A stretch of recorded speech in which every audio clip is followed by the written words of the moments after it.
ഈ കഴിഞ്ഞ ദിവസം എനിക്ക് വളരെ വേണ്ടപ്പെട്ട എൻ്റെ പ്രിയപ്പെട്ട സഹോദരൻ എനിക്ക് മെസ്സേജ് ഇട്ടിട്ട് പറഞ്ഞു,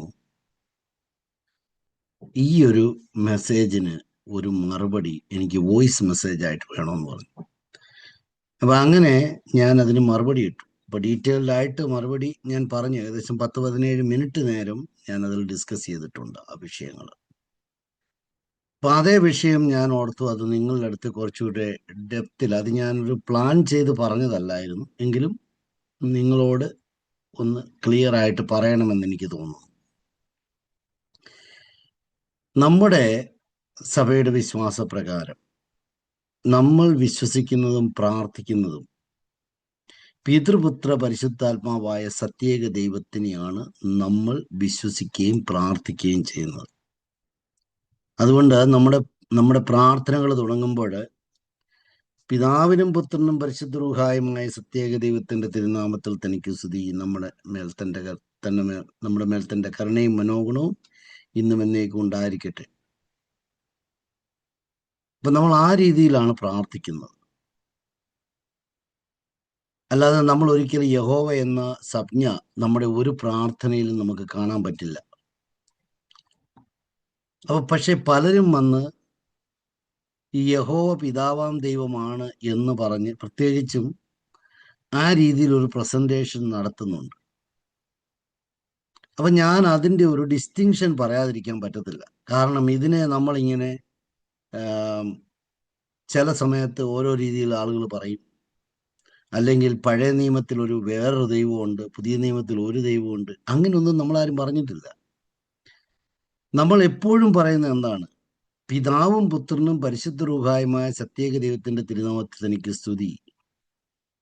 ആ പ്രാർത്ഥന നമ്മൾ തുടങ്ങുമ്പോൾ ആദ്യം മുതൽ ഇന്നും എന്നേക്കും ആമീൻ.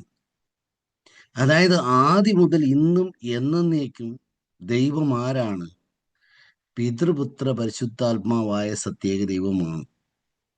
അല്ലാതെ വേറൊരു ദൈവത്തെ പറ്റി ഒരു ക്രിസ്ത്യാനി, പ്രത്യേകിച്ച് ഞാൻ യാക്കോബക്കാരനായിരിക്കുമ്പോൾ, നമ്മുടെ ലിസ്റ്റിൽ ഇല്ല. അപ്പൊ ആളുകൾ ചോദിക്കും, അപ്പൊ യഹോവ ദൈവമല്ലേ? യഹോവ ദൈവമാണ്. എന്നാൽ ക്രിസ്ത്യാനികളുടെ ദൈവം പിതൃപുത്ര പരിശുദ്ധാത്മാവായ സത്യേക ദൈവം മാത്രമാണ്. നമ്മൾ വർഷിപ്പ് ചെയ്യുന്നത് പിതാവിനും പുത്രനും പരിശുദ്ധ റൂഹായ്ക്കും സ്തുതി. അതിന് മറുപടി എന്താണ് നമ്മൾ പറയുന്നത്? ആദി മുതൽ ഇന്നും എന്നേക്കും ആമീൻ. അതിന്റെ അർത്ഥം ആദി മുതൽ ഉള്ള ദൈവം എന്ന് പറയുന്നത് നമ്മളുടെ കർത്താവായ യേശു മിശിഹ നമുക്ക് വെളിപ്പെടുത്തി തന്ന പിതൃപുത്ര പരിശുദ്ധാത്മാവായ സത്യേക ദൈവം മാത്രമേ ഉള്ളൂ എന്ന് നമ്മൾ നമ്മുടെ പ്രാർത്ഥനയിൽ ഏറ്റുപറയുകയാണ്. എന്നാൽ യഹോവ, എൽശദായി അതുപോലെയുള്ള മറ്റ് ദൈവങ്ങളുടെ നാമങ്ങൾ നമുക്ക് പഴയ നിയമത്തിന്റെ താളുകളിൽ കാണാൻ പറ്റും. അപ്പൊ ഇങ്ങനെ കുറെ വേറെ ദൈവമുണ്ട് എന്ന് പറയുമ്പോൾ നമ്മൾ തെറ്റിദ്ധരിക്കരുത്. അത് പഴയ നിയമത്തിന്റെ അർത്ഥത്തിൽ, നമ്മളിന്ന് പുതിയ നിയമത്തിന്റെ വെളിച്ചത്തിൽ പഴയ നിയമത്തിലിരുന്ന് നമ്മൾ പഴയ നിയമത്തിനെ ഗ്രഹിക്കുന്നതുകൊണ്ടാണ് പലപ്പോഴും തെറ്റിദ്ധാരണ വരുന്നത്. നമ്മൾ വായിക്കുകയും ഒക്കെ ചെയ്തിരിക്കുന്ന, നമ്മൾ യഹോവ എൻ്റെ ഇടയനാകുന്നു, എനിക്ക് മുട്ടുണ്ടാകില്ല, ഇതൊക്കെയാണ് നമ്മൾ കേട്ടുപഠിച്ചത്. അപ്പൊ അത് നമ്മളുടെ പാർട്ടാണ്. പക്ഷെ നിങ്ങൾ ശ്രദ്ധിച്ചോ, ഇതേ പ്രാർത്ഥനകൾ അല്ലെങ്കിൽ നമ്മൾ ആ ബൈബിളിൽ വായിക്കുന്ന സംഭവം നമ്മുടെ പ്രാർത്ഥനകൾ വരുമ്പോൾ എല്ലാം മാറുകയാണ്. അതിന്റെ കോണ്ടെക്സ്റ്റേ മാറുകയാണ്. ഞാനിത് പറയാനായിട്ടുള്ള കാരണം, കഴിഞ്ഞ 10-14 വർഷമായിട്ട് ഞാൻ ഈ ഒരു വർക്കിലാണ്. അല്ലെങ്കിൽ ഈ പഴയ നിയമ പുസ്തകം, അതിൻ്റെ പ്രൂഫ് നോക്കുക, എഡിറ്റ് ചെയ്യുക, അങ്ങനെയുള്ള പരിപാടികളാണ്. ഒത്തിരി പേർക്ക് എന്നെ അറിയാം ആ ഒരു രീതിയിൽ. അപ്പൊ അതിനകത്തെ കൊണ്ട് വളരെ വ്യക്തമായിട്ട് നമുക്ക് നോക്കേണ്ടിയ പല കാര്യങ്ങളും ഉണ്ട്. എന്ന് പറഞ്ഞു കഴിഞ്ഞാൽ, ഇപ്പൊ ഇവിടെ മിക്കപ്പോഴും ഒരു പ്രശ്നം സംഭവിക്കുന്നത് എന്താണെന്ന് പറഞ്ഞു കഴിഞ്ഞാൽ, ഇതിനകത്തെല്ലാം PhD എടുത്തിയ ആളുകളുണ്ട്. അപ്പൊ അവരുടെ വീക്ഷണങ്ങൾക്കെതിരെ പറഞ്ഞു കഴിഞ്ഞാൽ വലിയ പ്രശ്നമാണ്. പക്ഷെ നമ്മൾ ഇതിനകത്തെ ഈ ക്രിസ്തുവിന്റെ മൂല്യങ്ങൾക്ക് വാല്യൂ കുറഞ്ഞു പോയി സഭയുടെ പർപ്പസിൽ നിന്ന് നമ്മൾ ഡിഫീറ്റ് ചെയ്തു പോകുന്ന സാഹചര്യം വരുന്നതുകൊണ്ടാണ് ഇത് കറക്റ്റായിട്ട് പറയേണ്ടി വരുന്നത്. അപ്പോൾ ഒരു അച്ഛൻ നമ്മൾ യഹോവയാണ് നമ്മുടെ ദൈവമെങ്കിൽ നമ്മുടെ പിതാക്കന്മാർ ഒന്നും പേടിക്കേണ്ട. നമ്മൾ എന്ത് ചെയ്യും? നമ്മൾ യഹോവയ്ക്ക് സ്തുതി പറയാൻ നമ്മളെ പഠിപ്പിക്കും. ദൈവമേ നീ പരിശുദ്ധനാകുന്നു എന്ന് പറയാൻ പഠിപ്പിച്ച സഭയാണ്. ഇപ്പോൾ പലരും അതിനെയൊക്കെ ക്വസ്റ്റ്യൻ ചെയ്യും. ദൈവമേ അവിടുന്ന് പരിശുദ്ധനാകുന്നു, അങ്ങന്ന് പരിശുദ്ധനാകും, ഇങ്ങനെയൊക്കെയാണ് പലരും പറയുന്നത്. നീ എന്ന് വിളിക്കാനായിട്ട് സാധാരണ ആളുകൾക്ക് ഒരു ബുദ്ധിമുട്ടാണ്. നമ്മൾ തന്നെ നീ എന്ന് വിളിച്ച് കഴിഞ്ഞാൽ നമുക്ക് ഇഷ്ടപ്പെടത്തില്ല. എന്നൊരാൾ ദൈവത്തിന് നീ എന്ന് വിളിക്കാൻ പറ്റുമോ എന്നൊക്കെ ചോദിക്കുന്നവരുണ്ട്. പക്ഷേ നമ്മളുടെ പിതാക്കന്മാര് എങ്ങനെ ദൈവത്തെ നമ്മൾ അഭിസംബോധന ചെയ്യണം ആ രീതിയിൽ നമ്മൾ പഠിപ്പിച്ചിട്ടുണ്ട്. അപ്പം നമ്മളെ സംബന്ധിച്ച് ദൈവമേ നീ പരിശുദ്ധനാകുന്നു, ബലവാനേ നീ പരിശുദ്ധനാകുന്നു, മരണമില്ലാത്തവനെ നീ പരിശുദ്ധനാകുന്നു, ഞങ്ങൾക്ക് വേണ്ടി ക്രൂശിൽ തൂങ്ങപ്പെട്ടവനെ ഞങ്ങളുടെ മേൽ കരുണ ചെയ്യണമേ എന്നാണ് നമ്മൾ പ്രാർത്ഥിക്കുന്നത്. പക്ഷെ നമ്മൾ പ്രാർത്ഥിക്കുമ്പോൾ അതെങ്ങനെയാണ്? ആരുടെ പ്രാർത്ഥനയാണ്? ആ മാലാഖമാര് നമ്മളുടെ ഇഗ്നാത്യൂസ് പാത്രിക്കിസ് ബാവ കണ്ട ആ സ്വപ്നത്തിൽ ആ സ്വർഗീയ മാലാഖമാര് വന്നിരുന്ന് അവരുടെ വിഷമത്തോടു കൂടി അവർ പ്രാർത്ഥിക്കുന്ന പ്രാർത്ഥനയാണ് നമ്മൾ എന്ത് ചെയ്യുന്നത്? ട്രൈസാഗിയോനായിട്ട് നമ്മൾ ചൊല്ലുന്നത്. അതുകൊണ്ട് നമുക്കിന്ന് നമ്മളുടെ ഒരു അച്ഛൻ ശുഭോ ലാഭോ ലബ്രോ വൽ റുഹു കാദീശോ എന്ന് പറഞ്ഞാൽ പിതാവും പുത്രനും പരിശുദ്ധവുമായ സത്യദൈവത്തിന്റെ നാമത്തിൽ എനിക്ക് സ്തുതി, നമ്മൾ അന്നേരെ പറയുവാണ് ആദ്യം മുതൽ ഇന്ന് വന്ന് നീക്കുവാമീൻ മിനുപോലം മോദാമിനുപോലം മോൽ മീൻ അമീൻ. ഇത് നമ്മളുടെ പ്രാർത്ഥനയിൽ നമ്മൾ അടിക്കടി നമ്മൾ പറഞ്ഞുകൊണ്ടിരിക്കുകയാണ്. അത് നമ്മളുടെ ഒരു ഗീതമാകട്ടെ ഏതാകട്ടെ അതിൻ്റെയൊക്കെ കറക്റ്റ് സമയത്ത് ബാറക് മോർ പറഞ്ഞു കഴിഞ്ഞാൽ പിന്നെ നമുക്ക് കേൾക്കാം അത് ശുഭോലാഭോയുടെ സമയമാണെന്നുള്ളത് നമുക്ക് മനസ്സിലാവും. നമുക്ക് എങ്ങനെയാണ് യഹോവയുമായിട്ട് ബന്ധം വരുന്നത്? നമുക്ക് ഉള്ള ബന്ധം നമുക്കൊന്നുകൂടെ പരിശോധിക്കേണ്ടതുണ്ട്.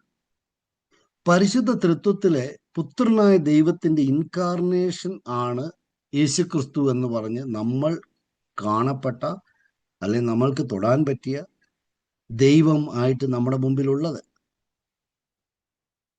എന്ന് പറഞ്ഞാൽ യേശുക്രിസ്തുവിനെ അനാദിയിൽ പുത്രനായിട്ട് പിതാവാം ദൈവത്തിൽ നിന്ന് ജനിച്ച ആ പുത്രൻ പരിശുദ്ധ കന്യകാമറിയാമെന്ന് ശരീരം സ്വീകരിച്ച് മനുഷ്യനായി പൊന്തിയോസ് പീലാത്തോസിന്റെ ദിവസങ്ങളിൽ നമുക്ക് വേണ്ടി കുരിശിൽ തറയ്ക്കപ്പെട്ട് കഷ്ടത അനുഭവിച്ച് മരിച്ച് അടക്കപ്പെട്ട് ഉയർത്തെഴുന്നേറ്റ് പിതാവാം ദൈവത്തിന്റെ വലത്തുഭാഗത്ത് നമുക്ക് വേണ്ടി പക്ഷപാതം ചെയ്യുന്ന ആ യേശുക്രിസ്തുവിനെയാണ് നമ്മുടെ ഏക കർത്താവ് എന്ന് പറയുന്നത്. ആ മോറാൻ യേശുമിശിയെയാണ് നമ്മൾക്ക് ആക്സസ് ചെയ്യാൻ പറ്റുന്നത്. എന്നാൽ ഇസ്രായേലിന്റെ കർത്താവായി ബൈബിളിൽ കാണുന്നത് മിക്കപ്പോഴും യഹോവയാണ്. നിങ്ങൾ പല സമയത്ത് എന്നാൽ ഈ പഴയ നിയമത്തെ നമ്മൾ ശരിയായിട്ട് പഠിക്കുകയാണെങ്കിൽ നമുക്കൊരു കാര്യം മനസ്സിലാകും. യഹോവ എന്ന് പറയുന്ന ദൈവം ശേമിന്റെ വംശത്തിന്റെ ദൈവമായിരുന്നു. അതല്ലെങ്കിൽ നമ്മൾ ഒന്നുകൂടെ പുറകോട്ട് പോയി കഴിഞ്ഞാൽ ഈ നോഹയുടെ കാലഘട്ടത്താണ് പ്രളയമുണ്ടായതെന്ന് നമുക്ക് എല്ലാവർക്കും അറിയാം. ഈ പ്രളയം കഴിഞ്ഞതിന് ശേഷം അവിടെ ഒരു നോഹ് ഈ വീഞ്ഞു കുടിച്ച് മത്തനായി കിടക്കുന്ന ഒരു സന്ദർഭം ഉണ്ട്. അപ്പോൾ രണ്ടാമത്തെ പുത്രനായ ഹാം ഈ പിതാവിന്റെ നഗ്നത കണ്ടിട്ട് മൂത്ത പുത്രനായ ശേമിനോടും ഇളയവനായ യാഫത്തിനോടും പറഞ്ഞു. അപ്പൊ അവര് രണ്ടുപേരും പുറകോട്ട് നടന്ന് ഈ അപ്പനെ നഗ്നത മറച്ചു എന്നുള്ളതാണ് നമ്മളവിടെ വായിക്കുന്നത്. പക്ഷേ ഈ നോഹ് എഴുന്നേറ്റ് വന്നു കഴിഞ്ഞപ്പോൾ നോഹ് എന്ത് ചെയ്തു? നോഹിന് മനസ്സിലായി ഈ പിള്ളേരാരോ വന്ന് എന്തോ ചെയ്തിട്ടുണ്ട് എന്നുള്ള കാര്യം നോഹിന് പിടികിട്ടി. അവൻ നോഹ് എന്ത് ചെയ്തു? നോഹ് സ്വാഭാവികമായിട്ടും ആരാണെന്ന് തിരക്കി. അപ്പൊ സാധാരണഗതിക്ക് നമ്മൾ ആ പ്രതിയാകുന്ന ആളെയല്ലേ പിടിക്കേണ്ടത്, അല്ലേ? പക്ഷെ നിങ്ങൾ ഇവിടെ ശ്രദ്ധിക്കുക, ഈ കേസിൽ ഈ നോഹിന്റെ രണ്ടാമത്തെ മകനായ ഹാമാണ് യഥാർത്ഥത്തിൽ നഗ്നത കണ്ടത്. പക്ഷേ ഹാമിനെ ശപിക്കുന്നതിന് പകരം ഹാമിന്റെ കൊച്ചുമകനായ ഇളയപുത്രനായ കനാനെയാണ് ശപിക്കുന്നത്. കനാൻ ശപ്തൻ എന്നാണ് പറയുന്നത്. അപ്പോൾ നമ്മൾ ഇന്ന് പറയുന്ന ഈ യെരുശലേം അല്ലെങ്കിൽ ഈ ഇസ്രായേല് അല്ലെങ്കിൽ ആ ഭാഗങ്ങളൊക്കെ എന്ന് പറഞ്ഞാൽ ഹാമിൻ്റെ കുടുംബത്തിൻ്റെ അല്ലെ ഹാമിൻ്റെ ദേശത്തിൻ്റെ ഹാമിൻ്റെ സന്തതി പരമ്പരയുടെ. അപ്പോൾ ശേമിൻ്റെ വംശപരമ്പരയിലാണ് ആരുണ്ടാകുന്നത്?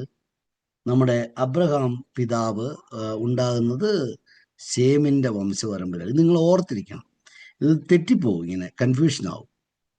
അപ്പം ഈ ശേമിൻ്റെ വംശപരമ്പരയിലുള്ള അദ്ദേഹം അനുഗ്രഹിക്കപ്പെട്ടവനല്ലേ?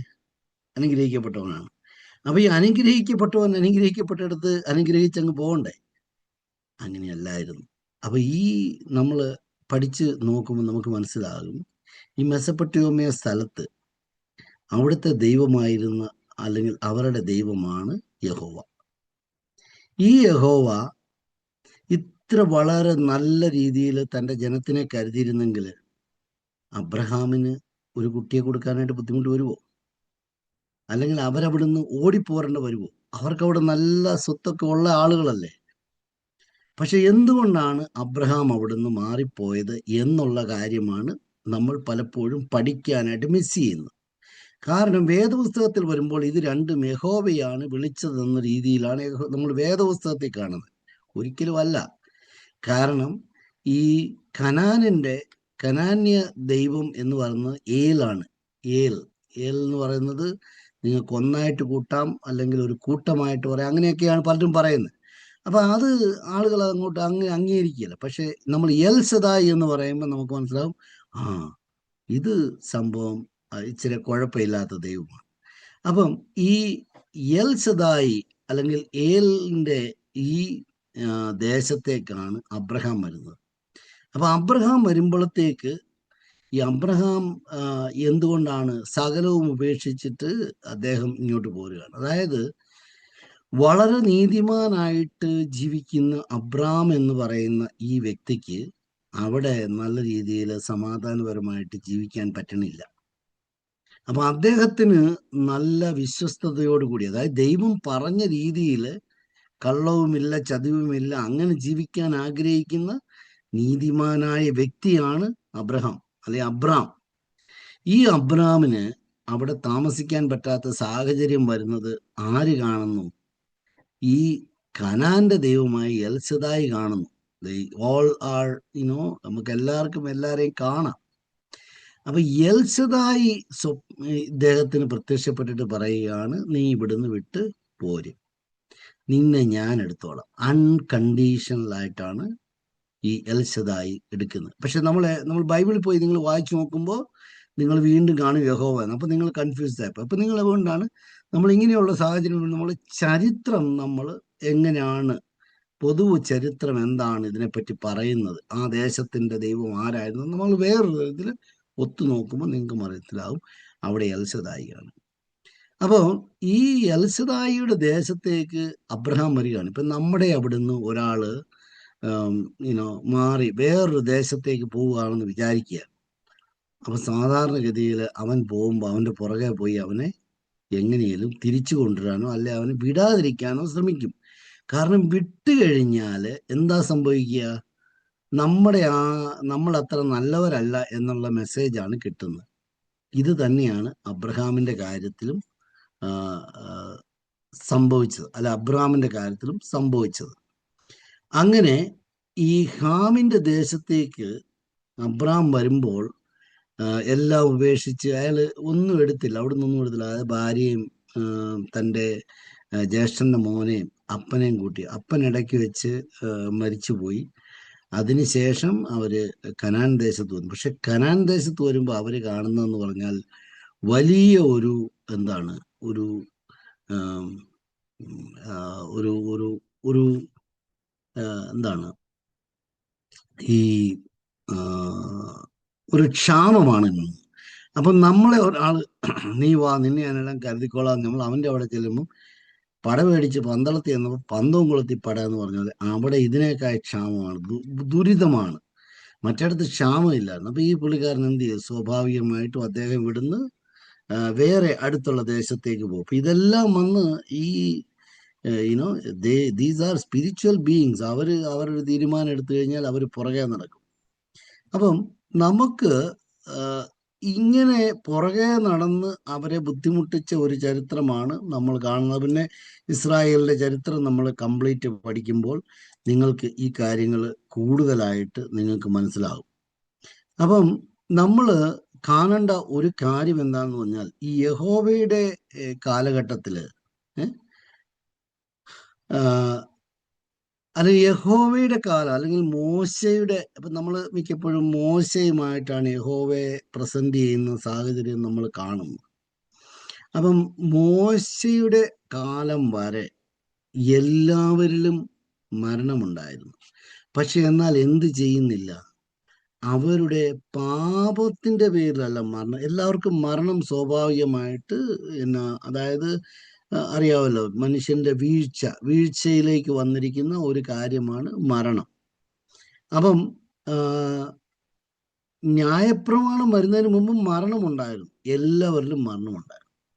എന്നാൽ യഹോവയുടെ ഈ കാലഘട്ടത്തിൽ നമ്മൾ ബൈബിളിലേക്ക് നോക്കുമ്പോൾ നമ്മൾ കാണുന്നത് എന്താണെന്ന് പറഞ്ഞാൽ, യഹോവ പറയുന്നത്, നീ നന്മ ചെയ്താൽ നിന്നെ ജീവനിലേക്ക് കൊണ്ടുപോകും, തിന്മ ചെയ്താൽ മരണത്തിലേക്ക്. പക്ഷെ സത്യത്തിൽ പുള്ളിക്കാരൻ്റെ ഇൻട്രസ്റ്റ് എന്താണ്? മുഴുവൻ പേരെയും മരണത്തിലേക്ക് വിടുവിക്കുകയാണ് ചെയ്തത്. ചരിത്രം നമ്മൾ നോക്കുമ്പോൾ അതിനകത്ത് നീതിയിലേക്ക്, ജീവനിലേക്ക് പ്രവേശിപ്പിച്ച ആരെയും നമ്മൾ സത്യത്തിൽ പറഞ്ഞു കഴിഞ്ഞാൽ കാണുന്നില്ല. അപ്പൊ ഇതൊരു വലിയൊരു ഒരു വലിയ വ്യത്യാസമാണ് നമ്മൾ ആ കാണുന്നത്. മനസ്സിലായോ? പഴയ നിയമത്തില് എല്ലാവരും മരണത്തിലേക്ക്. ഏറ്റവും അവസാനം ഈ മോശ മരിച്ച് മോശയുടെ ശവം ദൈവം അടക്കം ചെയ്തു എന്നാണ്. ആർക്കും അത് കാണാത്ത പോലെ. ദൈവം അടക്കം ചെയ്ത അത് വേറെ ആരെങ്കിലും എടുത്തുകൊണ്ട് പോകേണ്ട ഉണ്ടോ? പക്ഷെ നമുക്ക് കാണാൻ പറ്റും, ഈ മോശയുടെ ശരീരം ദൂതന്മാർ വഹിച്ചുകൊണ്ട് പോവുകയാണ്. ഇപ്പൊ ദൈവമായിരുന്നു അവിടെ വെച്ച് തന്നെ അവനെ സ്വർഗത്തിലേക്ക് വിട്ടാൽ പോരായിരുന്നു. അതങ്ങനെ ചെയ്തില്ലല്ലോ. അപ്പൊ അവിടെ ഒരു പിശാച് വന്ന് വാദിക്കുന്നു എന്നുണ്ട്. പക്ഷെ നമ്മളത് യൂദാശ്രീകയുടെ ലേഖനം വായിക്കുമ്പോൾ നമുക്ക് മനസ്സിലാവും. സത്യം പറഞ്ഞു കഴിഞ്ഞാൽ അവിടെ വന്ന് മോശയുടെ ഇതിനു വേണ്ടിയിട്ട് വാദിക്കുന്നത് മറ്റാരുമല്ല, യഹോവ തന്നെയാണ് ഈ വാദിക്കുന്നത്. അപ്പോൾ ഈ ന്യായപ്രമാണം ഭയങ്കര നല്ലതാണെന്നൊക്കെയാണ് എല്ലാവരും പറയുന്നത്. പക്ഷെ നമ്മുടെ പൗലോസ്ലീഹ പറയുന്നു, ജീവിപ്പിക്കുന്ന ഒരു ന്യായപ്രമാണം ഉണ്ടായിരുന്നെങ്കിൽ എന്ത് ചെയ്യാം? അത് വളരെ നല്ലതായിരുന്നു. പക്ഷെ ന്യായപ്രമാണം എല്ലാവരെയും മരണത്തിന് സമ്മാനിക്കുകയാണ് ചെയ്തത്. അങ്ങനെ ഈ മരണത്തിന്റെ ന്യായപ്രമാണത്തെ, അതല്ലെങ്കിൽ ഒരു കണക്കിന് പറഞ്ഞാൽ യഹോവയുടെ ന്യായപ്രമാണത്തെ, നമ്മുടെ കർത്താവായ യേശു മിശിഹായും ഈ ന്യായപ്രമാണത്തിന് കീഴിലാണ് ജനിക്കുന്നത്. സ്ത്രീയുടെ സന്തതിയായി ന്യായപ്രമാണത്തിന് കീഴിലാണ് യേശു ക്രിസ്തു ജനിക്കുന്നത്. ഈ യേശു ക്രിസ്തു ജനിക്കുമ്പോഴും ഈ ന്യായപ്രമാണം എന്ത് ചെയ്തു? യേശു ക്രിസ്തുവിനോട് ഒരു ദയയും കാണിച്ചില്ല. ആ ന്യായപ്രമാണം യേശുവിനെ കുരിശിൽ തറച്ചു കൊന്നു. പക്ഷെ സത്യത്തിൽ എന്താ സംഭവിച്ചത്? ന്യായപ്രമാണം കുരിശിൽ തറയ്ക്കപ്പെടുകയാണ് ചെയ്തത്. കർത്താവായ യേശു മിശിഹ ആ ന്യായപ്രമാണത്തെ എന്ത് ചെയ്തു? തീർത്തു. പുതിയ ഒരു കൽപ്പന കർത്താവ് കൊടുത്തു. എന്താണ് കർത്താവിന്റെ പുതിയ കൽപ്പന? ഞാൻ നിങ്ങൾക്ക് പുതിയൊരു കൽപ്പന തരുന്നു, നിങ്ങൾ തമ്മിൽ തമ്മിൽ സ്നേഹിപ്പീൻ. അതായത് നിനക്ക് പ്രതികാരം ഉള്ളവൻ, നിനക്ക് ഇഷ്ടമില്ലാത്തവൻ ഉണ്ടായിരിക്കുക ഈ ലോകത്തിൽ. പക്ഷെ നീ അവനോട് എന്ത് ചെയ്യണം? നിരപ്പാകണം. നിരപ്പാകല്ലാതെ ഒരു വഴിയുമില്ല. അപ്പോൾ യേശു ക്രിസ്തു പറഞ്ഞത്, എൻ്റെ സമാധാനം ഞാൻ നിങ്ങൾക്ക് തരുന്നു, അല്ലേ? നമ്മൾ അതിന് പാടും, സ്ലോമോ നൽകുവിനന്യോന്യം, രക്ഷകനുടെ സ്ലോമോ നമ്മിൽ വാസം ചെയ്യട്ടെന്നാളും, തമ്മിൽ തമ്മിൽ ചുംബിക്ക, തൻ സ്ലോമോയും നൽസൈനോയും നമ്മെ കാക്കട്ടെന്നാളും. ഇത് നമ്മൾ പാടുമ്പോൾ ഓർക്കുക, കർത്താവ് ഒറ്റ കൽപ്പനയെ തന്നുള്ളൂ. എന്താണ്? അന്യോന്യം സ്നേഹിക്കുക, സ്നേഹം പങ്കിടുക, മറ്റുള്ളവനോട് സമാധാനം പറയുക. എൻ്റെ സമാധാനം ഞാൻ നിങ്ങൾക്ക് തരുന്നു, അല്ലേ? അപ്പൊ കർത്താവായ യേശു ക്രിസ്തുവിന്റെ ശാശ്വത സമാധാനത്തിനുള്ളിലാണ് എന്ത് ചെയ്യുന്നത്? ഒരു ക്രിസ്ത്യാനി നിങ്ങൾ ജീവിക്കുന്നത്. നമ്മളെ ഭയപ്പെടുത്തുന്ന ആ ഘോരമായിട്ടുള്ള ആ ഇത് കഴിഞ്ഞുപോയി. നാം ഇന്ന് ക്രിസ്തുവിൻ്റെ കൽപ്പനയ്ക്കുള്ളിലാണ്. ക്രിസ്തുവിന്റെ കൽപ്പന ആകെ എന്ത് മാത്രമേ ഉള്ളൂ? സ്നേഹിക്കുക. സ്നേഹിക്കുക, വേറെ ഒരു വഴിയില്ല. ഇഷ്ടമില്ല, അവനെ ഇഷ്ടമില്ല, പക്ഷെ സ്നേഹിക്കുക. എന്ത് ചെയ്യാൻ പറ്റും? അപ്പൊ നമ്മൾ ആ കൽപ്പനയാണ് നമ്മൾ പാലിക്കുന്നത്. അതുപോലെ തന്നെ യേശു ക്രിസ്തുവിന്റെ ജനന സമയത്ത് പറയുവാണ്, അവിടെ നമ്മൾ കൽപ്പിച്ചിരിക്കുക, അവിടെ പറഞ്ഞിരിക്കുന്നത് ഇങ്ങനെയാണ്: ആ മരണഭയത്തിന്റെയും ഇരുട്ടിലും വസിക്കുന്ന ആ ജനത്തിന് എന്തായി? ഒരു പുതിയ വെളിച്ചമുണ്ടായിരുന്നു. ആരാണ് മരണനിഴലിൽ വസിച്ചത്? അവിടെ ഈ ഇസ്രായേൽക്കാരെ എല്ലാരെയും കൂടി ഈ റോമക്കാർ കൂട്ടിയിട്ട് കത്തിക്കുന്നൊന്നും ഇല്ലായിരുന്നു. ഉണ്ടായിരുന്നു? അവർ നേരായിരിക്കും, അവരുടെ ഭരണത്തിന് കീഴിലായിരിക്കും, പക്ഷെ അങ്ങനെയൊന്നും ഇല്ലായിരുന്നു. മരണനിഴൽ എന്ന് പറയുന്നത് യഹോവയുടെ ന്യായപ്രമാണത്തിന് നിഴൽ. ഇത് ശകലം അങ്ങോട്ടോ ഇങ്ങോട്ടോ തെറ്റിച്ചാൽ അന്നും ശിക്ഷ കിട്ടും. അപ്പം മരണനിഴൽ ആരാണ് ജീവിച്ചത്? ന്യായപ്രമാണത്തിന് കീഴിലാണ്. അപ്പോൾ അവിടെയാണ് ഈ ദിവ്യപ്രകാശം ഉദിച്ചിരിക്കുന്നത്. കർത്താവായ യേശു ക്രിസ്തു എന്ന നമ്മുടെ കർത്താവ്, അതായത് സകലത്തെയും തൻ്റെ ഇതിൽ ഉളവാക്കിയ പുത്രനായ ദൈവം, അവൻ്റെ ഇൻകാർണേഷനാണ് ജീസസ് ക്രൈസ്റ്റ്. ആ ജീസസ് ക്രൈസ്റ്റ് ആണ് എന്ത് ചെയ്തിരിക്കുന്നത്? നീതി സൂര്യനായിട്ട് അവിടെ നിൽക്കുന്നത്. അപ്പോൾ ആ ഇരുട്ടിന്റെ ഉത്തരവാദി ആരാണെന്ന് നമ്മൾ ചോദിച്ചു കഴിഞ്ഞാൽ സ്വാഭാവികമായിട്ടും ന്യായപ്രമാണത്തിന്റെ ദാതാവ് ആരാണോ അദ്ദേഹമാണ് ഇരുട്ടിന്റെ ആൾ. അപ്പം ആളുകൾ പറയും യഹോവ തന്നെ യേശു ക്രിസ്തു. അങ്ങനെ വന്നാൽ രണ്ട് സ്വഭാവമായിട്ട് ഒരാൾ നടക്കുന്ന പോലെ ഇരിക്കും. ഒരിക്കലുമല്ല. നിങ്ങൾ പഴയ നിയമത്തിന്റെ താളുകൾ പഠിക്കുമ്പോൾ ഒരു കാര്യം മനസ്സിലാകും. ഈ ലോകം മുഴുവനും, അതായത് പണ്ട് ഇത് മുഴുവനും ദൈവത്തിന്റെ അറിയത്തില്ല. നമ്മളെ ദൈവം നമ്മോടൊപ്പം, അതായത് ആദമിനോടൊപ്പം വന്ന് കഥ പറഞ്ഞിരുന്ന് തോട്ടത്തിൽ നടക്കാൻ വരുന്ന ദൈവത്തെ നമുക്ക് കാണാം. പക്ഷെ കുറച്ചങ്ങോട്ട് പോയി കഴിയുമ്പോൾ, പ്രത്യേകിച്ച് ഈ നോഹയുടെ പ്രളയമൊക്കെ കഴിഞ്ഞ് പേലഗ് എന്ന് പറയുന്ന ആളുടെ കാലത്ത് വരുമ്പോൾ ഈ ഭൂമിയെ മൊത്തം വിഭജിച്ചു. അപ്പോൾ ഓരോരുത്തർക്കായിട്ട് അധികാരം കൊടുത്തു. ഓരോ ടെറിട്ടറിക്കും അധികാരപ്പെടുത്തി. അപ്പൊ ആ അധികാര ശ്രേണിക്കകത്താണ് ഈ ഓരോരുത്തരും ചെയ്യുന്നത്. അല്ലെങ്കിൽ നിങ്ങൾ വിചാരിക്കരുത് ലോകത്തന്ന് ഒരു ദൈവം മാത്രമേ, ഒരു ദൈവം മാത്രമാണ് കൺട്രോൾ ചെയ്യുന്നത്. അപ്പൊ അവിടെ ദൈവം ദേവസഭയിൽ നിൽക്കുന്നു എന്ന് പറഞ്ഞാൽ ദേവന്മാരുടെ സഭയിൽ ഏൽ എല്യോൺ, അല്ലെങ്കിൽ അത്യുന്നതനായ ദൈവത്തിന്റെ സന്നിധിയിൽ ഇവരെല്ലാവരും ആൻസർ പറയണം. അപ്പൊ നമ്മളിന്ന് കാണുന്ന ഒരു ഡിവൈഡഡ് ആൻഡ് ഇൻഡിപെൻഡന്റ് ആയിട്ടുള്ള ടെറിട്ടോറിയൽ ഒരു സോവറിനിറ്റിയിലാണ്, സോവറിൻ ഗോഡ് ആയിട്ടാണ് വരുന്നത്. പക്ഷെ സോവറിൻ ഗോഡ് എന്ന് പറഞ്ഞാൽ ടെറിട്ടോറിയൽ സോവറിനിറ്റി ഉള്ളു. ഇപ്പൊ ഇന്ത്യക്ക് സോവറിനിറ്റി ഉണ്ടെന്ന് പറഞ്ഞാൽ ഇന്ത്യ എന്ന ഭൂപ്രദേശത്ത് ഇന്ത്യക്കും മോദിക്കും ഒക്കെ അവിടെ സോവറിനിറ്റി. അമേരിക്കയുടെ ഭൂപ്രദേശത്ത് ട്രംപിന് സോവറിനിറ്റി ഉണ്ട്. മനസ്സിലായി എന്ന് പറഞ്ഞതുപോലെ ഈ ടെറിട്ടോറിയൽ ആയിരുന്നു അന്നത്തെ കാര്യങ്ങൾ. അത് നിങ്ങൾക്ക് പെട്ടെന്ന് ചിലപ്പോൾ ഡൈജസ്റ്റ് ചെയ്യാൻ പറ്റത്തില്ല. കാരണം നമ്മളെല്ലാം വിചാരിച്ചിരിക്കുന്നത് ഈ യഹോവ എന്ന് പറയുന്ന ഈ സംജ്ഞയിൽ നമ്മൾ അറിയപ്പെടുന്ന ഈ ദൈവം നമ്മൾ ഇന്ന് വർഷിപ്പ് ചെയ്യുന്ന പിതാവാം ദൈവമാണ് എന്ന് നമ്മൾ ഒരു പരിധി വരെയെങ്കിലും തെറ്റിദ്ധരിക്കപ്പെട്ടിട്ടുണ്ട്. അത് നമ്മളുടെ ആളുകളുടെ ഒക്കെ തന്നെ കുഴപ്പമാണ്.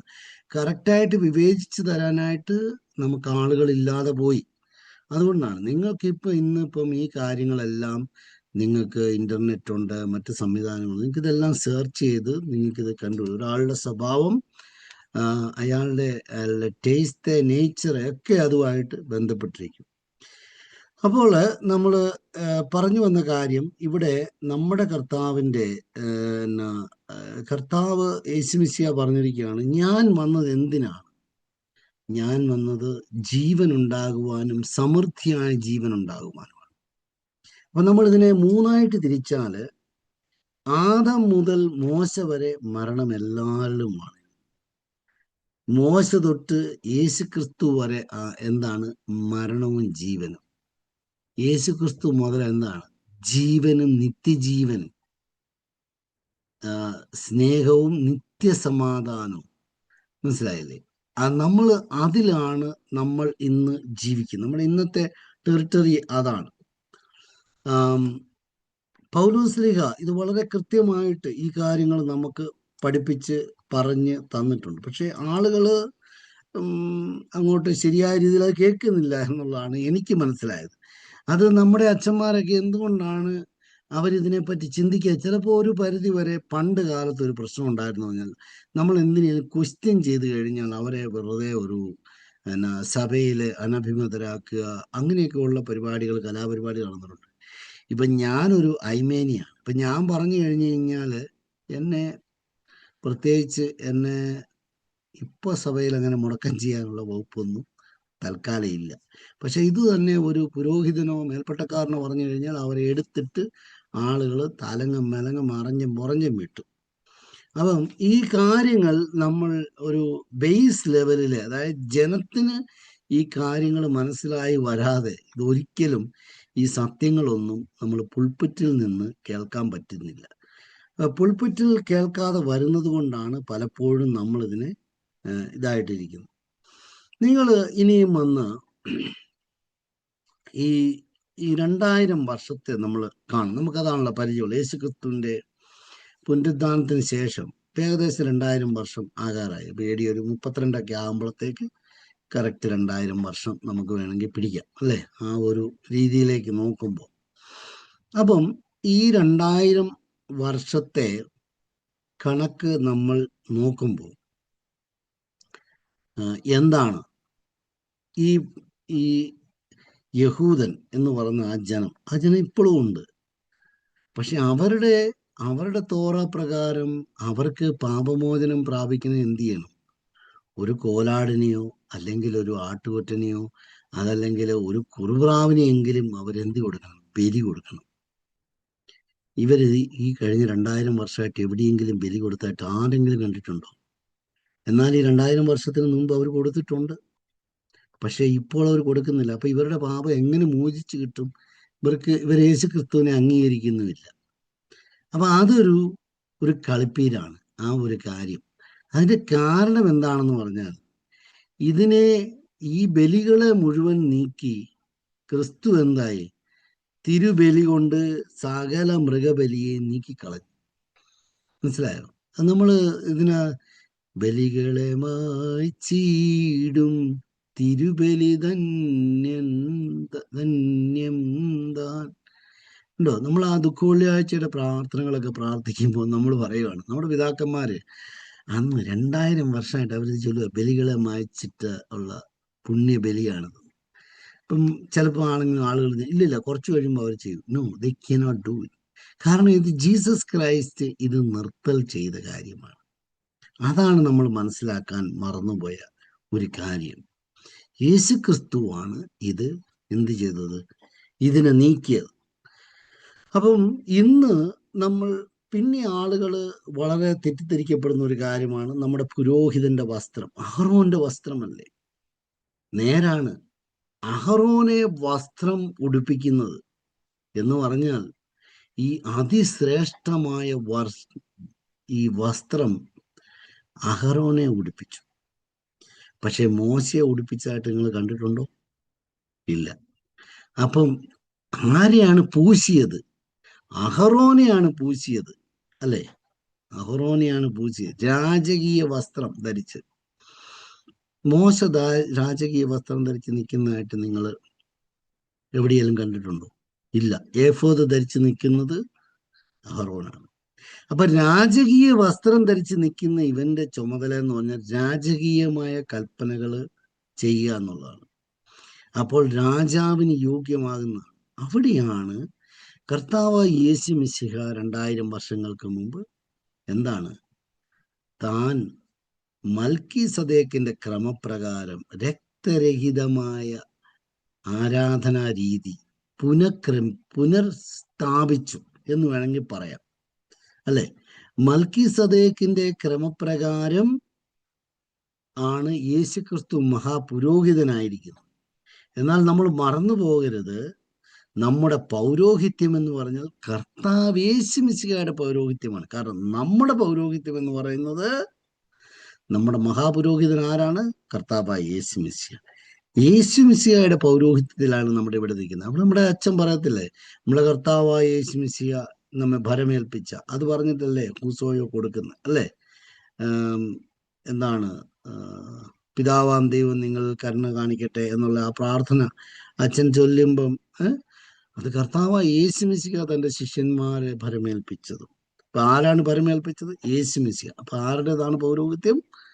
യേശു മിശിഹായുടെ പൗരോഹിത്യത്തിലാണ് നിൽക്കുന്നത്. പക്ഷെ അതിന്റെ ക്രമം എവിടെ നിന്നാണ് എടുത്തിരിക്കുന്നത്? ക്രമം, പൗരോഹിത്യത്തിന്റെ ക്രമം, അല്ലെങ്കിൽ അവർ ചെയ്യുന്ന ശുശ്രൂഷ, പുരോഹിത ക്രമം, അത് പുരാതനമായിട്ടുള്ള ക്രമം എന്ന് പറഞ്ഞാൽ ദൈവം ഏർപ്പെടുത്തി പിതാക്കന്മാര് ചെയ്ത് ഇടയ്ക്ക് നിന്ന് പോയ അപ്പവീഞ്ഞുകളുടെ ആരാധനയിലേക്ക് നമ്മൾ തിരിച്ചു വന്നിരിക്കുകയാണ്. അപ്പൊ ഈ അപ്പവീഞ്ഞുകളുടെ ആരാധന ചെയ്യുന്നത് ആരാണ്? നമ്മൾ പഴയ നിയമത്തിൽ കാണുമ്പോൾ രാജാവായിട്ട്, ശാലേം രാജാവായിട്ടാണ് ആര് വരുന്നത്? മൽക്കീസദേക്ക് വരുന്നത്. അതുകൊണ്ട് നമ്മുടെ പുരോഹിതന്മാര് അവര് അംശവസ്ത്രം ഇടുന്നതിന് മുമ്പ് അവരുടെ ഒരു ചിന്തയുണ്ട്. അവര് അംശവസ്ത്രം ഇടുന്നതിന് മുമ്പ് നമ്മൾ മൽക്കീസദേക്കിന്റെ ക്രമപ്രകാരം ചെയ്തിട്ട് പിന്നെ നമ്മൾ അഹറോന്റെ ക്രമപ്രകാരം വന്നു എന്നാണ്. പക്ഷേ നിങ്ങൾ മനസ്സിലാക്കേണ്ട ഒരു കാര്യം, നിങ്ങളിപ്പോൾ അഹറോനെ ആരാണ് ഈ വസ്ത്രം ഉടുപ്പിച്ചത്? ദൈവമാണ് ഉടുപ്പിച്ചത്. അപ്പൊ ദൈവം രാജകീയ വസ്ത്രം, അതായത് മൽക്കീസദേക്കിനേക്കാളും വലിയ ക്രമത്തിലേക്ക്, കർത്താവായ യേശു മിശിഹായുടെ ക്രമത്തിലേക്ക് നമ്മൾ വരുന്ന ഒരു കാഴ്ചയാണ് നമ്മൾ അവിടെ കാണുന്നത്. അതുകൊണ്ട് ഈ പുരോഹിതന്റെ വസ്ത്രത്തിൽ ഇന്ന് നമ്മൾ എവിടെയെങ്കിലും നമ്മൾ അതിനകത്തൊരു മദ്യം ഒഴിക്കുമോ? നമ്മൾ അതിനകത്ത് ചെളി പറ്റാൻ സമ്മതിക്കുമോ? നമ്മൾ അതിനകത്ത് രക്തം പുടരാൻ സമ്മതിക്കുമോ? പറ്റൂ? യഹോവയുടെ ആരാധനയായിരുന്നെങ്കിൽ ഈ പുരോഹിതൻ ഒരു ഇറച്ചിവെട്ടുകാരന്റെ വസ്ത്രമിട്ട് നിന്ന് ഈ കാര്യങ്ങളൊക്കെ ചെയ്യേണ്ടി വന്നേനെ. മനസ്സിലായോ? നമ്മുടെ തിരശീല, അവരാ തിരശീലയിൽ വരെ അവർ കൊണ്ടുപോയി ഈ രക്തം കൊണ്ട് തളിക്കും. അതിൻ്റെയൊക്കെ മണം മാറുമോ? അന്നത്തെ ഈ മണം സഹിക്കാൻ മേലാത്തതിനാണ് അന്ന് കൂടുതൽ ഇൻസെൻസ് അവർ യൂസ് ചെയ്തുകൊണ്ടിരുന്നത്. പക്ഷെ നമ്മൾ ഇന്ന് ഇൻസെൻസ് യൂസ് ചെയ്യുന്നത് എന്നാണ്? നമ്മൾ സ്വർഗീയ ആരാധനയ്ക്കുള്ള ഇൻസെൻസ് ആണ് നമ്മൾ അവിടെ മണം പോകാനായിരിക്കും അവിടെ യൂസ് ചെയ്തിരിക്കുന്നത്. പക്ഷെ ഇവിടെ നമ്മൾ അങ്ങനെയാണ്, നമ്മൾ സ്വർഗീയ ആരാധന ആണ് നമ്മൾ ഇവിടെ നടത്തിക്കൊള്ളുന്നത്, കർത്താവായ യേശു മിശിഹ സ്ഥാപിച്ചതിലേക്കാണ്. ഇപ്പോൾ ഈ ഒരു സ്ഥിതിയിലാണ് നമ്മൾ ഇന്നിരിക്കുന്നത്. മനസ്സിലായോ? ഈ രീതിയിലുള്ള ഈ രാജകീയ പൗരോഹിത്യത്തിന്റെ മെമ്പേഴ്സായിട്ട് നമ്മളെ എന്താണ് അണിയിച്ചിരിക്കുന്നത്? നമ്മളെ കിരീടമണിയിച്ച് നമുക്ക് ഏറ്റവും വലിയ മുദ്രയായ പരിശുദ്ധ മൂറോന്റെ മുദ്ര, മാമോദീസായുടെ റൂഷ്മ, ഇതിനകത്ത് പൊതിഞ്ഞ് നമ്മളെ ഒരു സെപ്പറേറ്റ് ആക്കി വെച്ചിരിക്കുകയാണ്. തലയിൽ എന്ത് ചെയ്തു? തലയിൽ കിരീടം വെച്ചു. ആ കിരീടം വീണ്ടും, സത്യം പറഞ്ഞു കഴിഞ്ഞാൽ, അവന്റെ ഇതിലും എന്താണ്, അവൻ വിവാഹം കഴിക്കുന്ന സമയത്തും കിരീടവാഴ്വിന്റെ ശുശ്രൂഷ, നല്ല മാലവാഴ്വിന്റെ ശുശ്രൂഷയല്ല, കിരീടം വാഴ്വിന്റെ ശുശ്രൂഷ. അതേ അവൻ മരിക്കുമ്പോഴും അവനെ എന്ത് ചെയ്യും? അവനെ കിരീടം ധരിപ്പിച്ചാണ് അവനെ വിടുന്നത്. അവൻ ആ കിരീടത്തോട് കൂടിയാണ് അവൻ ചെല്ലുന്നത്. അപ്പൊ നമ്മൾ ഇങ്ങനെയെല്ലാം ഇതെല്ലാം നമ്മൾ കൂട്ടി നോക്കുമ്പം ഇതൊന്നും കൊണ്ട് നമുക്ക് യഹോവയിൽ ജയിക്കാൻ പറ്റുകയില്ല. അപ്പൊ നമുക്ക് നമ്മുടെ കർത്താവായ യേശു മിശിഹ പകർന്നു തന്ന അപ്പവീഞ്ഞുകളുടെ ആരാധനയേക്കാൾ ഉപരിയായിട്ട് ഈ അപ്പവീഞ്ഞുകളെ, നമ്മളുടെ കുർബാനയ്ക്ക് 2 പാർട്ടുണ്ട്, അറിയാമല്ലോ. ഒന്ന് മെമ്മോറിയലാണ്. അതാണ് ഈ അദാമോ ദോസേനോ എന്ന് അച്ഛൻ പറയുന്ന അവിടെ നടക്കുന്ന എന്താണ്? മെമ്മോറിയലാണ്. പക്ഷെ അത് കഴിഞ്ഞ് കിടക്കുന്ന ഈ അപ്പം ഇത് കർത്താവിന്റെ തിരിച്ചര്യമായിട്ട് ആര് രൂപാന്തരപ്പെടുത്തുന്നു? പരിശുദ്ധ റൂഹ ഇറങ്ങി വരികയാണ്. പരിശുദ്ധ റൂഹ ഇറങ്ങി വന്ന് ഇതിനെ കർത്താവായ യേശു മിശിഹായുടെ തിരിശരീരം തിരക്തമായിട്ട് മാറ്റുക. അത് മുതലാണ് നമ്മൾ ഇതിനെ എന്തായിട്ട് നമ്മൾ ചെയ്യുന്നത്. നമ്മളെ സംബന്ധിച്ച് അത് കർത്താവായ യേശു മിശിഹായുടെ തിരുശരീര രക്തങ്ങളുടെ നമ്മൾ അനുഭവസ്ഥരാകുന്നത്. അതുവരെ നമ്മളൊരു മെമ്മോറിയൽ സ്ക്രിപ്റ്റിന്റെ ആളുകൾ അത് പാലിക്കുവാണ് നമ്മൾ അവിടം വരെ ചെയ്യുന്നത്. അപ്പം നിങ്ങളതൊക്കെ നിങ്ങളുടെ അച്ഛന്മാരോടൊക്കെ ഞാൻ ഈ പറഞ്ഞ കാര്യമൊക്കെ ശരിയാണോ എന്നൊക്കെ ചോദിച്ചു നോക്കണം. ചിലപ്പോൾ അവർ എതിർക്കാനായിട്ടായിരിക്കും ചാൻസ്, പക്ഷെ എന്നാലും കുഴപ്പമില്ല. നിങ്ങൾ ചോദിക്കൂ. ഈ ഓരോ വിഷയങ്ങൾ നിങ്ങൾ കറക്റ്റായിട്ട് സ്റ്റെപ്പായിട്ട് നമ്മൾ കൂടുതൽ കാര്യങ്ങൾ നമ്മുടെ കോൺവെർസേഷൻ നമ്മളുടെ ഈ സമൂഹത്തിൽ ഉണ്ടാകണം. നമ്മുടെ സമൂഹത്തിൽ കോൺവെർസേഷൻ ഉണ്ടാകുമ്പോഴാണ് ഭയമില്ലാതെ കാര്യങ്ങൾ പറയുവാനായിട്ട് പുരോഹിതർ തയ്യാറാകും. നമ്മൾ വളരെ കരുതണം. കാരണം അവരൊരു വൾണറബിൾ സൊസൈറ്റിയാണ്. കാരണം എന്തേലും പറഞ്ഞു കഴിഞ്ഞാൽ അത് വേദവിപരീതമായി പോവുകയോ അല്ലെ സഭയ്ക്ക് കഴിഞ്ഞാൽ അവരെ എക്സ്കമ്മ്യൂണിക്കേറ്റ് ചെയ്യും എന്ന് പറഞ്ഞാൽ പിന്നെ അവർ ജീവിച്ചിരുന്നിട്ട് കാര്യമില്ല. നമ്മളെക്കാളൊക്കെ ഭയങ്കര ഡേഞ്ചറസ് സോണിലാണ് അവർ വർക്ക് ചെയ്യുന്നത്. സോ നിങ്ങൾ അവരെ ദിവസവും ചെന്ന് ബുദ്ധിമുട്ടിക്കുക എന്നുള്ളതല്ല. എന്ന് പറഞ്ഞു കഴിഞ്ഞാലും നിങ്ങൾക്കൊരു ഓപ്പൺ കോൺവെർസേഷനുള്ള ഒരു സംവിധാനം, സാഹചര്യം നിങ്ങൾ ഉണ്ടാക്കിയിരിക്കണം. അപ്പൊ ഇതുകൊണ്ട് ഞാൻ നിങ്ങളോട് പറയുന്ന കാര്യം എന്താണെന്ന് പറഞ്ഞു കഴിഞ്ഞാൽ, എന്തിനാണെന്ന് പറഞ്ഞു വന്നത്, നമ്മുടെ ദൈവം എന്ന് പറയുന്നത് പിതൃപുത്ര പരിശുദ്ധാത്മാവായ സത്യേക ദൈവം മാത്രമാണ്. അതിന് മാത്രമാണ് നമ്മൾക്ക് ആരാധനയും സ്തുതിയും എല്ലാം അർപ്പിക്കുന്നത്. ഈ ഹോളി ട്രിനിറ്റിക്ക് മാത്രമേ ഉള്ളൂ.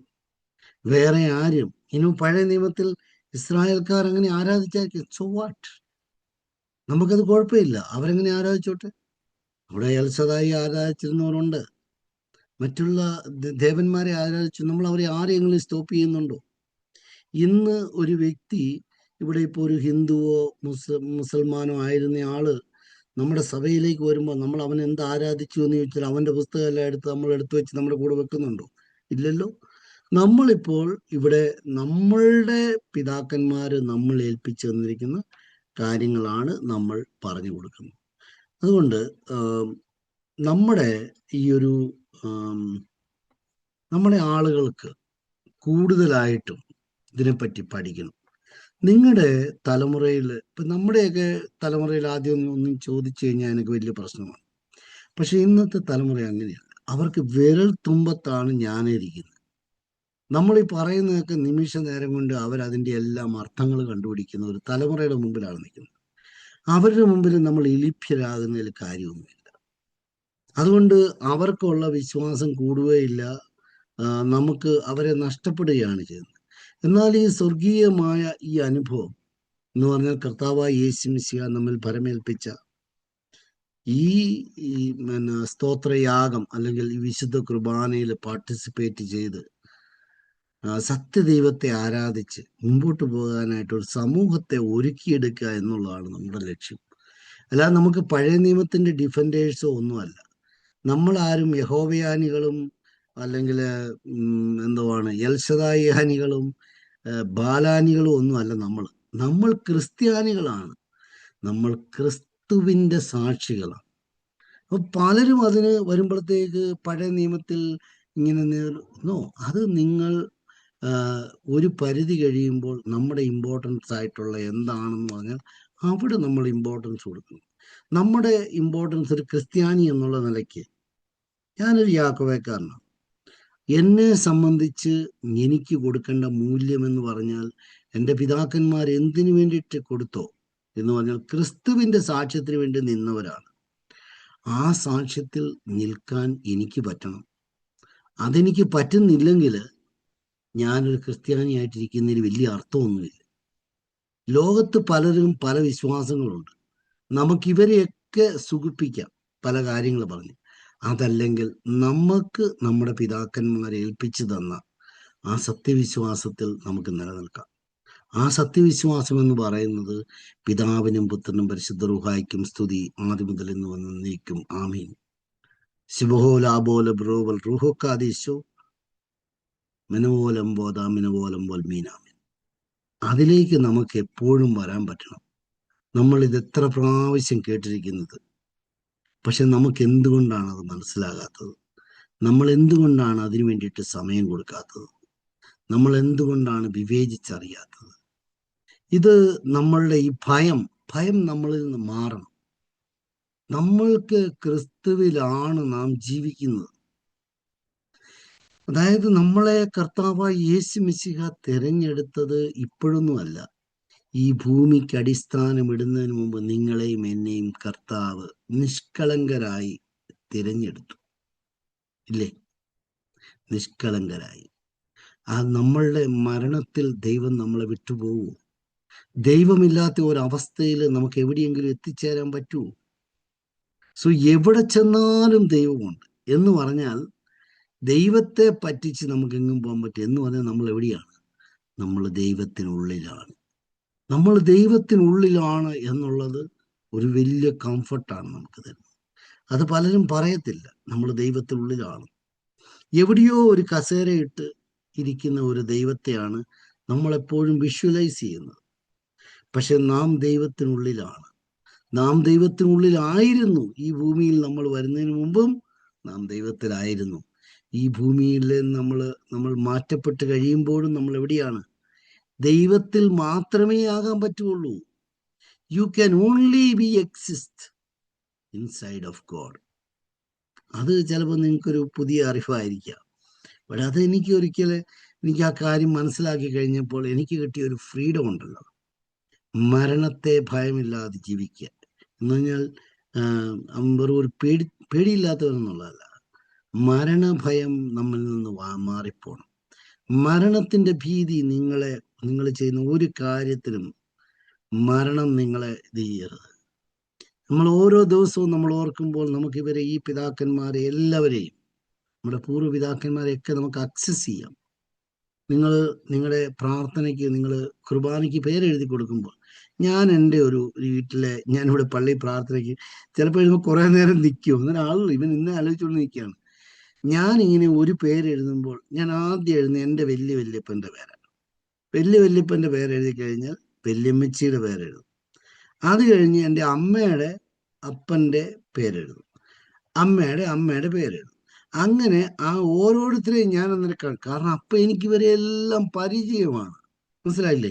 നമ്മുടെ കുടുംബത്തിന്റെ ട്രീ നമുക്ക് എപ്പോഴും പരിചയപ്പെടണം. അപ്പൊ നമുക്ക് ഇവരെയൊക്കെ നമ്മളിൽ വാങ്ങിപ്പോയ മുഴുവൻ ആളുകളെയും ആ നിമിഷ നേരത്തിൽ നിങ്ങൾക്ക് എന്ത് ചെയ്യുകയാണ്? നിങ്ങളുടെ ലിസ്റ്റിൽ കൊണ്ടുവരുവാണ്. ലിസ്റ്റിൽ കൊണ്ടുവരുന്നല്ല, ഇനി നിങ്ങൾ ഈ പ്രാർത്ഥനയിൽ, ഈ വിശുദ്ധ കുർബാനയിൽ നിങ്ങൾ ഒറ്റയ്ക്കല്ല നിൽക്കുന്നത്. നിങ്ങളുടെ കൂടെ ഈ അനേക സംഘം ജനം നിങ്ങളുടെ കൂടെ കൂടിയിരിക്കുകയാണ്. നിങ്ങൾ ചുമ്മാ പേരെഴുതി കൊടുക്കുന്നതിനല്ല, നിങ്ങൾക്ക് എത്ര പേരോട് ചേർന്ന് നിന്ന് നിങ്ങളുടെ വിശുദ്ധ കുർബാന നിങ്ങൾക്ക് അർപ്പിക്കണം. അതാണ് ഇമ്പോർട്ടൻസ്. അത് ചിലപ്പോൾ നമ്മുടെ കൂട്ടുകാരനാകാം, നമുക്ക് ചിലപ്പോൾ വളരെ വേണ്ടപ്പെട്ട ഒരു രോഗത്തിലിരിക്കുന്ന വ്യക്തിയാകാം. അവരെ നിങ്ങൾക്ക് ഈ വിശുദ്ധ കുർബാനയിലേക്ക് കൊണ്ടുവരികയാണ്. അവർ ഫിസിക്കലി അവർ മരിച്ചിട്ടില്ല, അവർ ജീവനോടെ ഉണ്ട്, അവരവിടെയാണ്. പക്ഷെ അവരിപ്പോൾ എന്തുണ്ട്? അവരറിയാതെ അവർ നമ്മളോടൊപ്പം വിശുദ്ധ കുർബാനയിൽ പാർട്ടിസിപ്പേറ്റ് ചെയ്യുകയാണ്. ഇത് തന്നിരിക്കുന്നു പറഞ്ഞാൽ പാസ്റ്റും പ്രസന്റും ഫ്യൂച്ചറും ഒരുമിച്ച് കൊണ്ടുവരുന്ന ഒരു അൺബിലീവബിൾ ആയിട്ടുള്ള ഒരു സ്ഥലമാണ് വിശുദ്ധ കുർബാന നടക്കുന്ന സ്ഥലം. കാരണം നമ്മൾ വിശുദ്ധ കുർബാന, അച്ഛൻ പറയുകയാണ്, ഈ കുർബാന ഇപ്പൊ എവിടെയാണ് നടക്കുന്നത്? പിതാവാം ദൈവത്തിന്റെ വലത്ത് ഭാഗത്ത് മെസ്സിഹാ തമ്പുരാനിരിക്കുന്ന മഹോന്നതങ്ങളിലാണ് വിശുദ്ധ കുർബാന നടക്കുന്നത്. നമ്മളെ അച്ഛൻ ശരിക്കും പറഞ്ഞാൽ അങ്ങ് പൊക്കിക്കൊണ്ടുപോയി. നമ്മൾ അവിടെ നിൽക്കുക. അവിടെ പാസ്റ്റോ പ്രസന്റോ ഫ്യൂച്ചറോ ഉണ്ടോ? അവിടെ എല്ലാവരും സജീവരാണ്. പാസ്റ്റും പ്രസന്റും ഫ്യൂച്ചറും, എവരിബഡി ഈസ് അലൈവ്. നമ്മൾ കാണാത്ത ആളുകളും അവിടെ ഉണ്ട് എന്ന് പറഞ്ഞാൽ ഇനിയും ജനിക്കാനിരിക്കുന്നവരെയും ഈ കുർബാനയിൽ ചിലപ്പോൾ അവർ വന്നിരിക്കാം. കാരണം ആ ഒരു സ്ഥലത്താണ് എന്ത് ചെയ്യുന്നത്?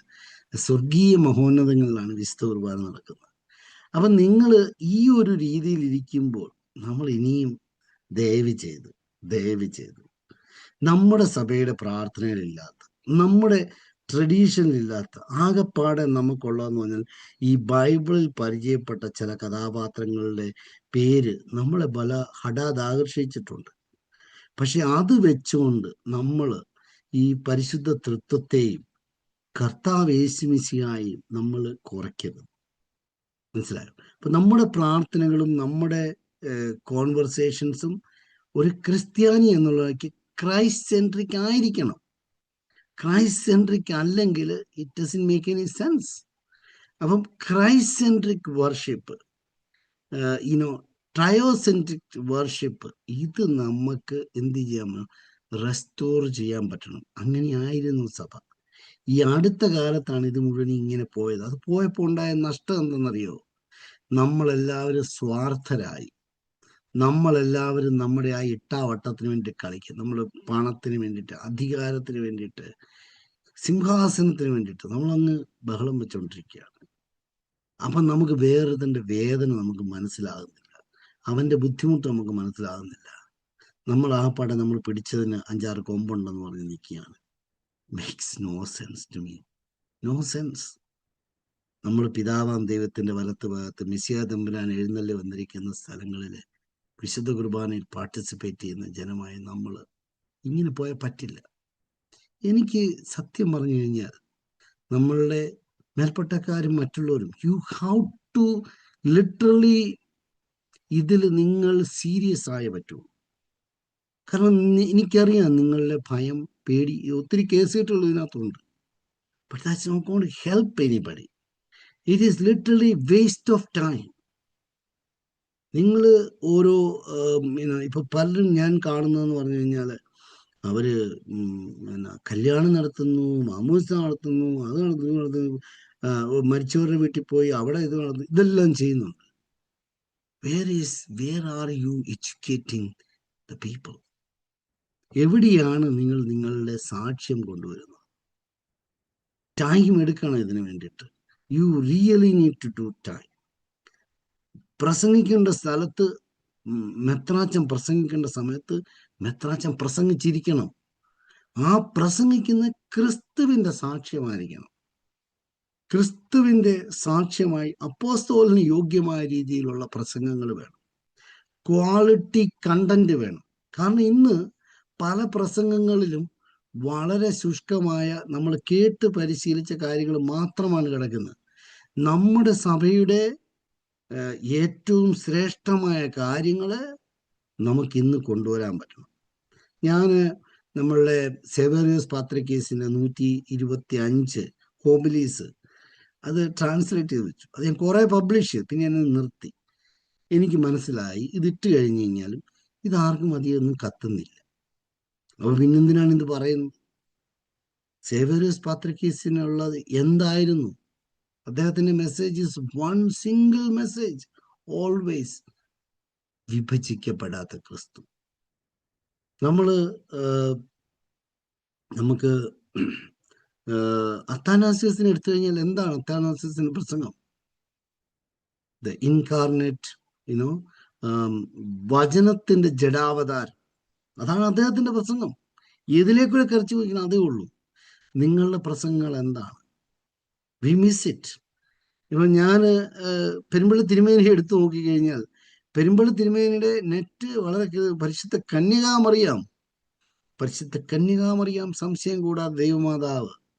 പരിശുദ്ധ കന്യകാമറിയാമിനെയാണ് നമ്മുടെ പരിശുദ്ധനായ നമ്മുടെ പെരുമ്പള്ളി തിരുമേനി പ്രസന്റ് ചെയ്തിരിക്കുന്നത്. എപ്പോൾ നോക്കിയാലും അത് മാത്രമേ, അവരൊറ്റ പ്രസംഗമേ ഉള്ളൂ. നിങ്ങളുടെ പ്രസംഗം എന്താണെന്ന് നമുക്കറിയാം. നിങ്ങൾ ഓരോരുത്തരും എന്തിനു വേണ്ടിയാണ് സ്റ്റാൻഡ് ചെയ്യുന്നത് അറിയണം. ഓരോ മെത്രാപ്പൊലീത്തായെയും നമുക്ക് അവരുടെ പ്രസംഗത്തിൽ നിന്ന് തിരിച്ചറിയാം. എല്ലാവർക്കും ഒരു പ്രസംഗമേ ഉള്ളൂ. ആ പ്രസംഗം എന്താണ് നിങ്ങൾ കണ്ടെത്തണം. നിങ്ങളുടെ പ്രസംഗത്തിന് കണ്ടന്റ് കാണണം. നിങ്ങളെ കാണുമ്പോൾ അത് നമുക്ക് കൊണ്ടുവരാൻ പറ്റണം. ഈ പുഷ്പങ്ങൾ കൊണ്ട് പറഞ്ഞ മേച്ചൽസവും മറിയാം സംശയം കൂടാതെ ദൈവമാതാവ് എല്ലായ്പ്പോഴും പ്രസംഗിച്ച ഞങ്ങളുടെ പാത്രികീസ്മാർ സേവേറിയോസ് എന്ന് പറയുന്നത് പോലെ നിങ്ങളെപ്പറ്റിയും ഒരു ഡെക്കറേറ്റീവ് ലാംഗ്വേജ് എഴുതാൻ നിങ്ങൾക്ക് ആഗ്രഹമില്ലേ? എങ്കിൽ നിങ്ങൾ തീർച്ചയായിട്ടും എന്ത് ചെയ്യണം? നിങ്ങളുടെ പ്രസംഗങ്ങൾ ആ രീതിയിലായിരിക്കണം. നിങ്ങൾ മറ്റുള്ളതിൽ നിന്ന് മാറണം. എന്ന് പറഞ്ഞാൽ ഒരു മെത്രാപ്പോലിത്തയുടെ ചുമതലയല്ല ഈ സാധനം എല്ലാം കൂടെ ചുമക്കുക എന്നുള്ളത്.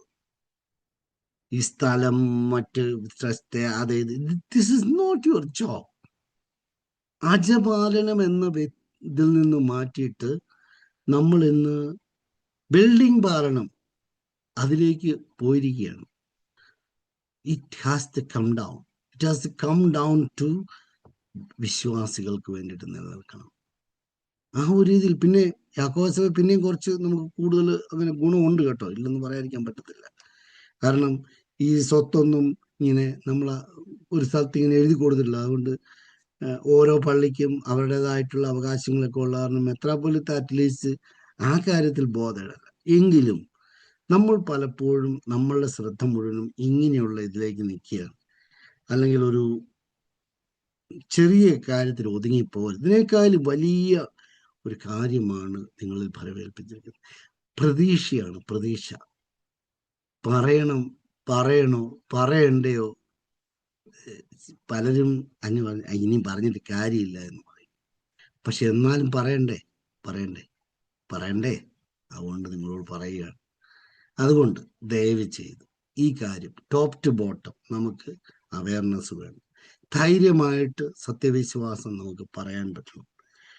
പഴയ നിയമത്തിന് കൊടുക്കേണ്ട ബഹുമാന്യതകളുണ്ട്, അതിന് ആ ലെവലിൽ കൊടുക്കണം. തീർച്ചയായിട്ടും എല്ലാം ഇമ്പോർട്ടൻ്റ് ആണ്. പക്ഷെ നമ്മുടെ വിശ്വാസം പിതൃപുത്ര പരിശുദ്ധാത്മാവായ സത്യേക ദൈവം ആദ്യം മുതൽ ഇന്നും എന്നേക്കും ആമീൻ. അതായത് അന്ന് തൊട്ട് ഇന്ന് വരെ ഉണ്ടായിരുന്നത് എന്താണുള്ളത്? പരിശുദ്ധ തൃത്വമാണുള്ളത്. അത് നമ്മൾ എപ്പോഴും പ്രഘോഷിക്കുന്നവരായിരുന്നു. അത് കഴിഞ്ഞിട്ടേ ഉള്ളൂ ഈ പറഞ്ഞ യഹോവയും എൽശദായിയും മറ്റതും മറിച്ചും ഉള്ള സാധനങ്ങളെല്ലാം. നമ്മുടെ വർഷിപ്പ് ആ സ്റ്റൈലിലേക്ക് മാറട്ടെ. നമ്മുടെ ആളുകളുടെ വിശ്വാസം ഇതാകട്ടെ. നിങ്ങളുടെ എഴുത്തുകൾ മേക്ക് ഇറ്റ് ലൈക്ക് ട്രയോസെൻട്രിക്, തൃത്വ സംബന്ധമായിട്ടായിരിക്കണം നിങ്ങളുടെ എഴുത്തുകൾ. അല്ലെ ക്രൈസ്റ്റ് സെൻട്രിക് ആകണം. ബാക്കിയുള്ള കാര്യങ്ങളൊക്കെ ചുമക്കാനായിട്ട് വേറെ ഇഷ്ടം പോലെ പേരില്ലേ. ഇനി യഹോവയുടെ കുറച്ച് വല്ലതും കൂടുതൽ പറയാനുണ്ടെങ്കിൽ ഈ അതിൻ്റെ ആളുകൾ അതിൻ്റെ മെയിൻ ആളുകൾ അവിടെ ഇല്ല, അവർക്ക് വിട്ടുകൊടുക്കൂ. അവർ യഹോവയൊക്കെ പുകഴ്ത്തട്ടെ. അല്ലെ യഹോവ സാക്ഷികളുണ്ടല്ലോ, അവർ ചെയ്യട്ടെ. നമുക്കിവിടെ എന്താണ്? പിതൃപുത്ര പരിശുദ്ധാത്മാവായ സത്യേക ദൈവം നമ്മുടെ കൈ കിടക്കുമല്ല. അത് വേറെ ആര് ചുമക്കും? അത് യഹൂദൻ ചുമക്കുവോ?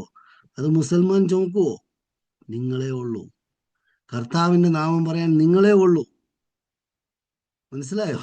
പിതൃപുത്ര പരിശുദ്ധാത്മാവായ സത്യേക ദൈവത്തെ പറ്റി പറയാൻ നിങ്ങളുടെ നാവുകളല്ലാതെ ഇവിടുത്തെ മുസൽമാന്റെ നാവോ അല്ലെങ്കിൽ ഹിന്ദുക്കളുടെ നാവോ അതല്ലെങ്കിൽ യഹൂദന്റെ നാവോ പൊങ്ങില്ല.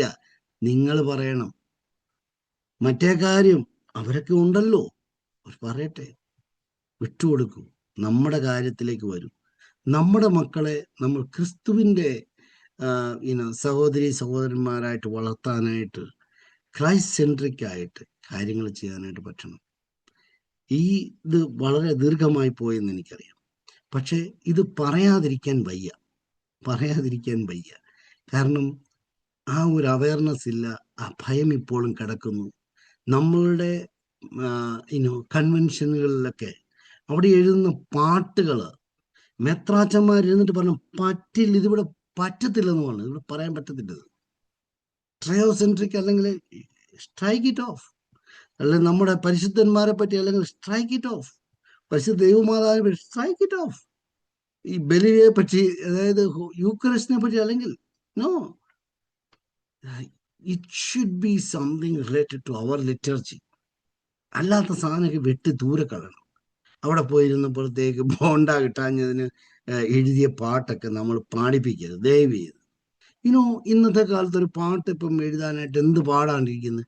പണ്ടാണെങ്കിൽ സംഗീതം കൊടുക്കാൻ പാടുപെടണം. ഇന്നിപ്പോഴത്തെ എയോട് പറഞ്ഞ് നമ്മൾ കാര്യങ്ങളൊക്കെ പറഞ്ഞ് അത് എഴുതി തരും. പാട്ടിൻ്റെ ഈണവും ഒക്കെ അത് ചെയ്തു തരും. You can make songs much better than depending on somebody. അതിനകത്ത് ഇൻറ്റഗ്രിറ്റി ഇല്ലാതെ വന്ന് ക്രിയേറ്റ് ചെയ്ത പാട്ടുകളൊന്നും നമ്മൾ ഇന്ന് പാടിപ്പിക്കേണ്ട കാര്യമില്ല. സോ വി ഷുഡ് ഇപ്പം നമ്മുടെ ഈ ഒരു പുതിയ ഒരു ഓപ്പർച്യൂണിറ്റി എന്ന് പറഞ്ഞാൽ ഇത് നമുക്ക് ചിന്തിക്കുന്നതിലധികമായിട്ട് നമുക്ക് ചെയ്യാൻ പറ്റുന്ന ഒരു സമയത്താണ് നമ്മൾ നിൽക്കുന്നത്. നമ്മൾ കുറച്ച് ആളുകളെ കൊണ്ട് എന്തുമാത്രം കാര്യം ചെയ്യാവുന്ന രീതിയിലേക്ക് വന്നിരിക്കുകയാണ്. അപ്പൊ എല്ലാവരെയും ഉപയോഗപ്പെടുത്തുക, എല്ലാവരെയും എലിവേറ്റ് ചെയ്യപ്പെടുക, എല്ലാവരും ക്രിസ്തുവിൻ്റെ തലയോളം വളരട്ടെ, അതിനുള്ള കാര്യങ്ങൾ ചെയ്യുക. അതാണ് എനിക്ക് ഓർപ്പിക്കാനുള്ളത്. ഈ ദൈവം നിങ്ങളെ എല്ലാവരെയും അനവധിയായിട്ട് അനുഗ്രഹിക്കട്ടെ. അപ്പോൾ ഈ ഒരു സെഷൻ ഇതിനു വേണ്ടിയിട്ട് ക്രിയേറ്റ് ചെയ്തതാണ്. ഇത് ഇന്നലെ ഇങ്ങനെ ഒരു വോയിസ് മെയിൽ ഇടേണ്ടി വന്നു, അത് കഴിഞ്ഞിട്ട് അതിന് വീഡിയോ ഇടണമെന്നൊക്കെ പലരും പറഞ്ഞു. പക്ഷെ ഞാൻ കാട് കയറി ഒത്തിരി സ്ഥലത്ത് പോയെന്നാണ് തോന്നുന്നത്. എന്നാലും നമ്മുടെ ദൈവം ആരാണ് എന്ന് ചോദിച്ചാൽ പിതൃപുത്ര പരിശുദ്ധാത്മാവല്ലാതെ വേറെ ആരും ഞങ്ങൾക്ക് ദൈവം ഇല്ലെന്ന് പറയാനുള്ള ഒരു കപ്പാസിറ്റി നമുക്ക് വേണം. നമ്മുടെ കർത്താവായ യേശു മിശിഹ, ആ കർത്താവായ യേശു മിശിഹായുടെ ജീവന്റെ വചനങ്ങൾ, അതായിരിക്കണം നമ്മൾ ലോകത്തിന് കൊടുക്കുന്നത്, അതായിരിക്കണം പ്രഘോഷിക്കുന്നത്. നമ്മുടെ പ്രസംഗങ്ങൾ കർത്താവിൻ്റെ പ്രസംഗങ്ങളായിട്ട് മാറട്ടെ.